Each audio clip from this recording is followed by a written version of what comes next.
Komnas HAM tentu saja menghormati vonis di tingkat banding yang diambil oleh hakim banding ya.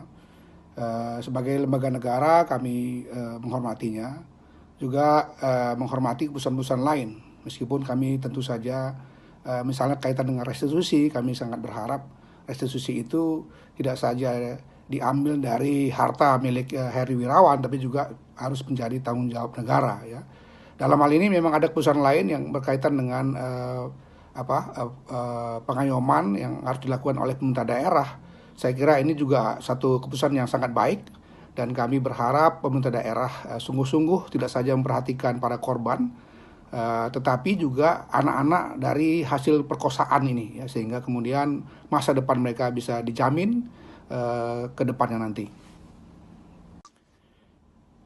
Sebagai lembaga negara di bidang hak asasi manusia, tentu saja sikap kami tidak hanya pada kasus ini, tapi pada kasus-kasus hukuman mati yang lain, kami selalu ingin mengingatkan para penegak hukum, terutama nanti hakim kasasi ya, yang mungkin saja akan ditempuh oleh terpidana atau pengacaranya.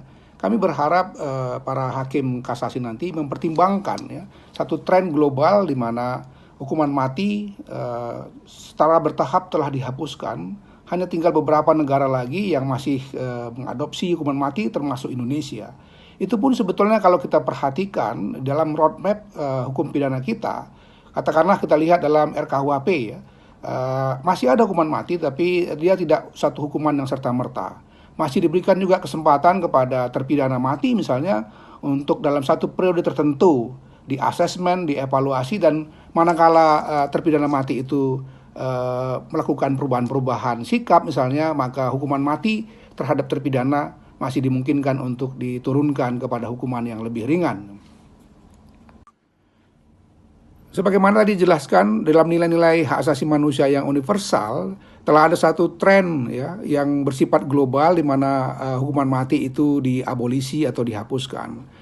Kalau kita melihat dalam konstitusi kita, Undang-Undang Dasar 1945 pasal 28I ayat 1 misalnya, di situ juga dikatakan bahwa hak untuk hidup itu adalah merupakan hak yang tidak bisa dikurangi atau dibatasi dalam kondisi apapun. Karena itu dia merupakan satu hak asasi yang absolut.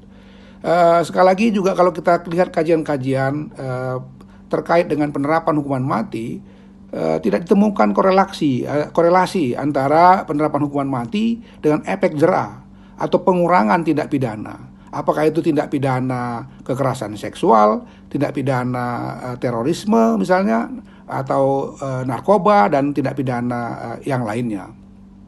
Karena itu sekali lagi kita menginginkan ada satu peninjauan yang sebaik-baiknya dari hakim kasasi nanti, manakala misalnya terpidana mati ini Heri Wirawan maupun pengacaranya mengajukan kasasi.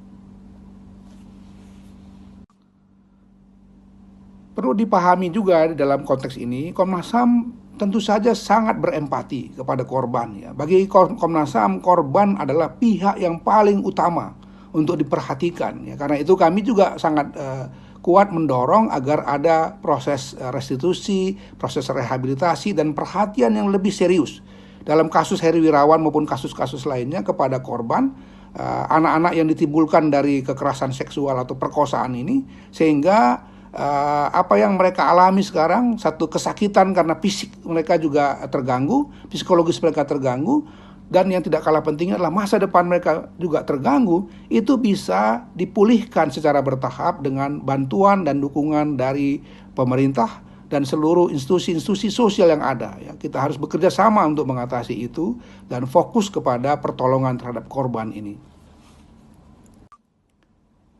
Kita tahu kasus Heri Wirawan ini bukan satu-satunya kasus yang terjadi di negara kita. Ada beberapa kasus lain yang terjadi juga pada institusi agama, baik institusi agama Islam maupun institusi agama lainnya, di mana kekerasan atau praktek-praktek perkosaan, pelecehan seksual itu terjadi dari orang-orang yang justru dipercaya untuk mengelola institusi pendidikan agama itu kepada murid-muridnya atau siswa-siswanya, juga kepada orang-orang sekitarnya.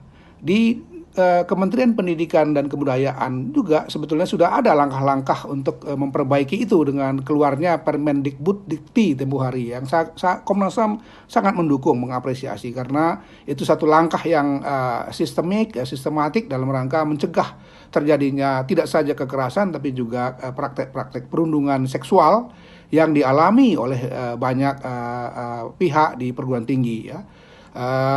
Yang paling penting juga adalah penghormatan terhadap hak asasi manusia dan perlindungan terhadap korban-korban, rehabilitasi pada mereka itu juga perlu dibenahi dalam sistem yang kita punyai selama ini, terutama dalam sistem pendidikan keagamaan yang seringkali dengan menggunakan jargon-jargon keagamaan tapi sebetulnya ada satu praktek-praktek kejahatan yang terselubung.